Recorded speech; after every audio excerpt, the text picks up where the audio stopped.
Benson thought he could get away with murder, but he was the most obvious suspect and will be in jail probably for life.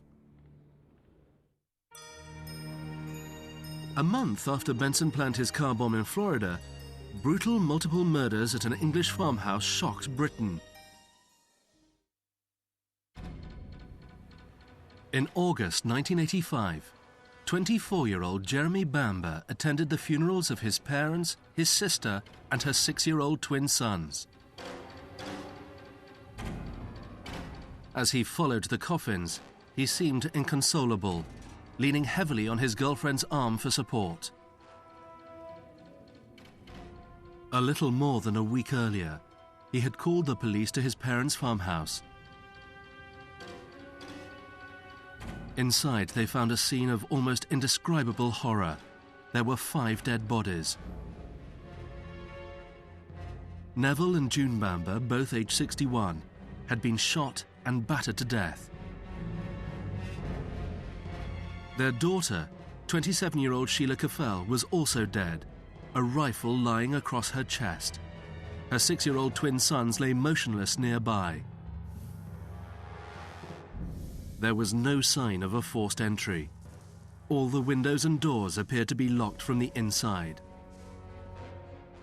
It was thought that Sheila had killed everyone before turning the gun on herself.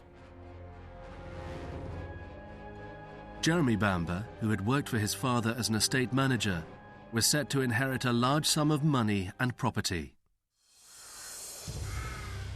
But David Beauflower, the Bambers' nephew, just didn't believe that Sheila, nicknamed Bambi, was capable of murder.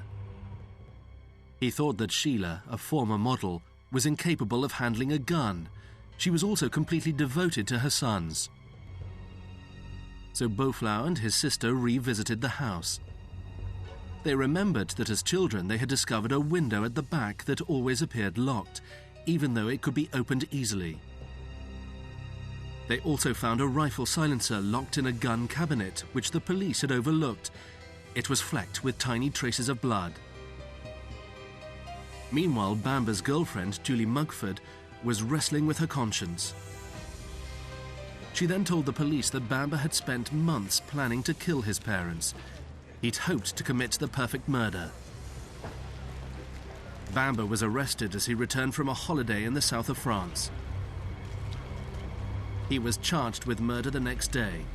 He denied everything and continued to blame Sheila.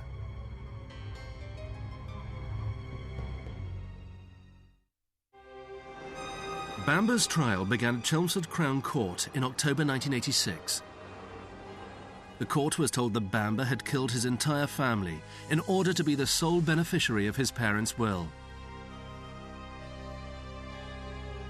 The prosecution stated that Bamber arrived at the farmhouse in the middle of the night and let himself in through the back window. He took a rifle from the gun cabinet and shot everyone in the house.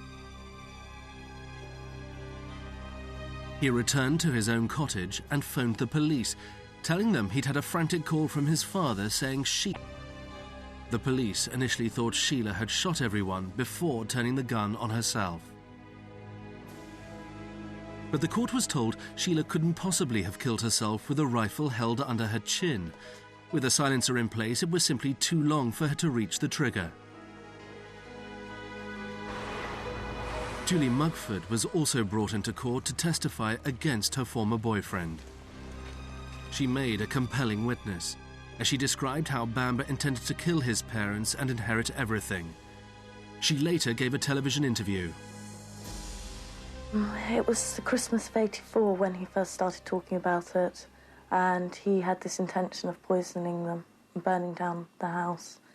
And I just disregarded what he was saying, really, because he used to say things to shock people. Then at 6 o'clock in the morning, when the police came to pick me up, that was when I first realised that there was something seriously wrong. And my worst fear was that it was Jeremy that had done something. The case against Bamber mounted as government pathologist Dr. Peter Venitsis discredited the theory put forward by the defence. He said she had 2 bullet wounds and the first would have left her incapable of firing a second time. 11 days into the trial, Bamber went into the witness box to defend himself.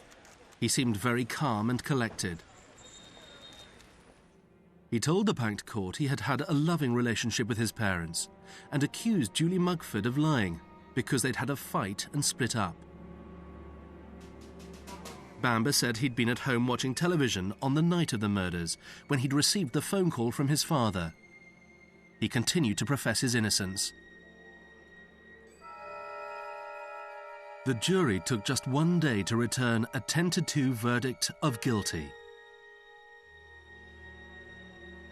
Justice Drake sentenced Jeremey Bamber to 5 concurrent life terms, with a recommendation that he served at least 25 years. As he sentenced him, the judge described Bamber as having a warped, callous and evil mind. His cousin David Beauflower was asked how he felt now that it was all over. It's very sad. Just very sad? The feelings of relief and a lot of sadness. Why sadness? Because no one wins. We all lose. Can't bring them back.